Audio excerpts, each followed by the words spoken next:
Unismuh Go to School 2026, 80 dosen sasar 96 sekolah di Sulsel. Presiden Prabowo dan PM Starmer perkuat kemitraan strategis Indonesia-Inggris. Sertija Polda Sulsel, Kapolda lantik Kapolres baru Jeneponto dan Sinjai.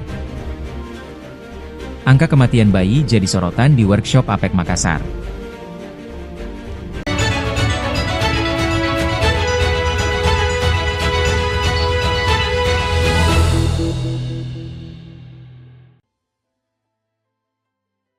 Universitas Muhammadiyah Makassar mengintensifkan strategi penerimaan mahasiswa baru, PMB, melalui program Unismuh Go to School dengan mengerahkan dosen, guru besar, dan pimpinan universitas untuk turun langsung ke sekolah-sekolah. Program ini menyasar 96 sekolah di Sulawesi Selatan dan wilayah sekitarnya yang dibagi ke dalam 16 zona promosi. Ketua PMB Unismuh Makassar, Muh Akhir, mengatakan pendekatan ini dirancang sebagai gerakan kolektif yang menekankan kualitas promosi, bukan sekadar mengejar jumlah pendaftar.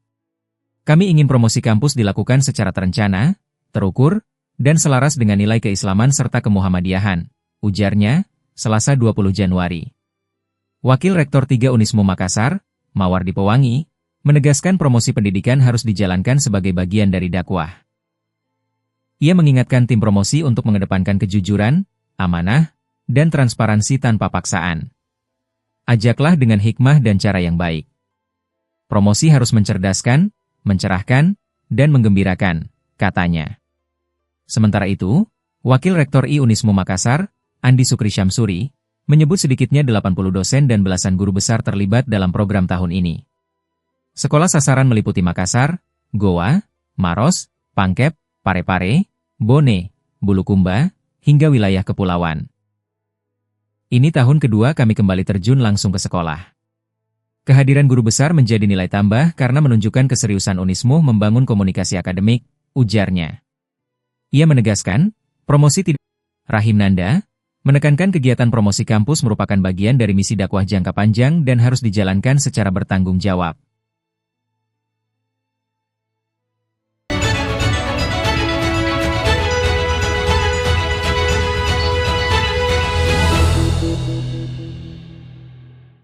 Presiden Republik Indonesia, Prabowo Subianto melakukan pertemuan dengan Perdana Menteri, PM, Inggris, Keir Starmer di kantor PM Inggris, London, pada Selasa, 20 Januari 2026.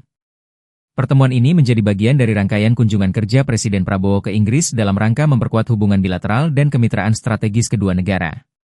Setibanya di kantor PM Inggris, Presiden Prabowo disambut secara langsung oleh PM Starmer. Kedua pemimpin kemudian mengabadikan momen pertemuan dalam sebuah foto bersama sebelum menuju White Room untuk menggelar pertemuan TT-ATT dalam suasana yang hangat dan konstruktif. Dalam pengantarnya, Presiden Prabowo menyampaikan apresiasi atas sambutan yang diberikan pada kunjungan kerjanya di Inggris kali ini yang berjalan sangat produktif. Presiden Prabowo mengungkapkan bahwa dirinya telah melakukan sejumlah pertemuan penting, termasuk pertemuan yang membahas penguatan kerja sama maritim kedua negara. Saya bertemu dengan CEO Babcock. Kami sangat senang untuk melanjutkan kemitraan maritim ini. Saya pikir ini akan sangat penting dan strategis bagi Indonesia. Saya rasa ini akan menjadi bagian penting dari pembangunan ekonomi maritim kita, ucap Presiden. Selain maritim, Presiden Prabowo turut menyampaikan agendanya untuk melakukan diskusi konstruktif dengan berbagai pihak Inggris di sejumlah bidang lainnya. Hari ini saya akan mengadakan diskusi lagi dengan para pemimpin bisnis dari Inggris. Juga dengan para pemimpin dari kelompok Universitas Russell Group, kata Presiden. Jadi, saya rasa ini sangat produktif. Dan saya sangat menghargai hubungan kita, Perdana Menteri, lanjutnya. Sementara itu, PM Starmer menilai kunjungan Presiden Prabowo mencerminkan kemajuan pesat hubungan kedua negara, khususnya setelah tercapainya kemitraan strategis. Terkait kerjasama maritim Indonesia-Inggris,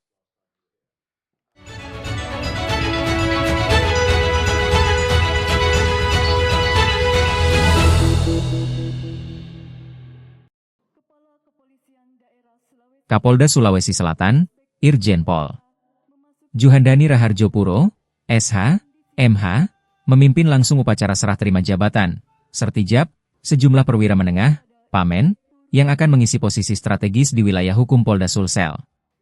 Momentum ini menjadi penyegaran organisasi sekaligus penguatan kinerja kepolisian di Sulawesi Selatan. Salah satu sorotan utama dalam sertijab kali ini adalah pergantian nahoda di Polres Jeneponto dan Polres Sinjai. Polres Jeneponto kini resmi dipimpin oleh HKBP Haryo Basuki, SIK, MH. Ia sebelumnya mengemban amanah sebagai Kasubidal Bidkeu Mabes Polri. Sementara Polres Sinjai kini beralih kepada AKBP Jamal Fatur Rahman, SIK, MH, yang sebelumnya menjabat sebagai Kasubid Paminal Bid Propam Polda Kepulauan Bangka Belitung. Sementara itu, dua pejabat lama mendapatkan promosi dan penugasan baru di level nasional. AKBP Heri Azhar Hasri, SIK, MH, mantan Kapolres Sinjai. Kini dipercaya sebagai Kanit 1 Satreskrim Bareskrim Polri. Sedangkan mantan Kapolres Jeneponto kini mengemban tugas baru sebagai Kasubaglok Setlem Sespim Lemdiklat Polri.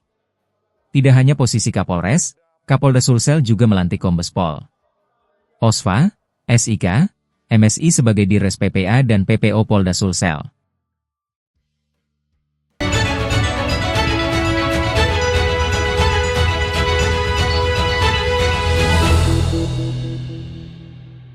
Wali Kota Makassar, Munafri Arifudin bersama Ketua TP PKK Melinda Aksa serta Wakil Wali Kota Makassar, Alia Mustika Ilham menyambut hangat seluruh peserta workshop on Managing Child Health for Healthcare Workforce yang dirangkaikan dengan kegiatan Gala Dinner Asia Pacific Economic Cooperation, APEC.